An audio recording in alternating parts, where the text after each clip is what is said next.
હેમાંગી તલાટી છે અને હું આજે શિયાળુ પાક ખજૂર પાક બનાવવા જઈ રહી છું. તો એની માટેના ઇન્ગ્રીડિયન્ટ્સ છે 1 કિલો ખજૂર છે જે મેં ઝીણો સુધારી લીધેલો છે. આ બદામની કતરણ છે જે એકદમ બારીક ભૂકો થયેલો છે. ટોપરાનું ખમણ છે જે 150 ગ્રામ છે.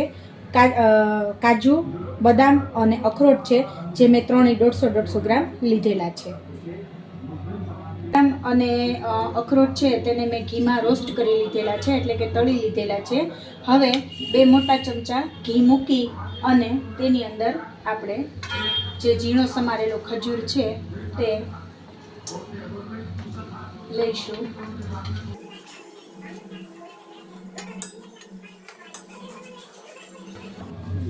ખજૂરને ઘીમાં આ રીતે સતત હલાવતા રહેવાની છે 5 થી 7 મિનિટ સુધી, એકદમ જ્યાં સુધી એકરસ ન થાય ત્યાં સુધી આ રીતે ચલાવતા રહીશું.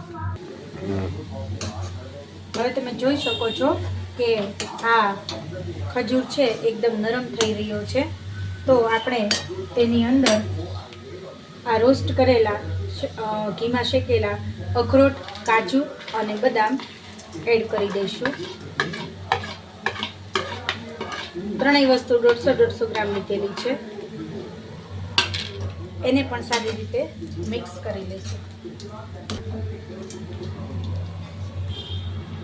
એ બરાબર મિક્સ થઈ જાય ત્યારબાદ આ 150 ગ્રામ જેટલું કોપરું છે, કોપરાનું જે ઝીણું છીણ છે તે ઉમેરી દઈશું.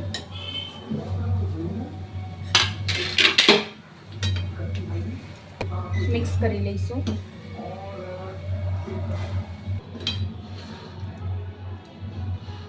હવે આ ખજૂર પાક આપણો રેડી થઈ ગયો છે.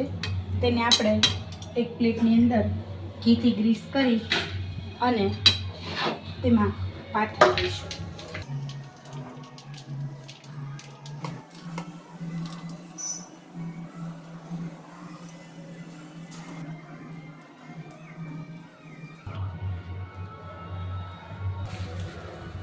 ત્યારબાદ તેની ઉપર થોડું ટોપરાનું છીણ અને આ બદામને જે આપણે ભૂકો રાખ્યો હતો એના વડે ગાર્નિશ કરી દઈશું. તો આ છે આપણો ખજૂર પાક તૈયાર.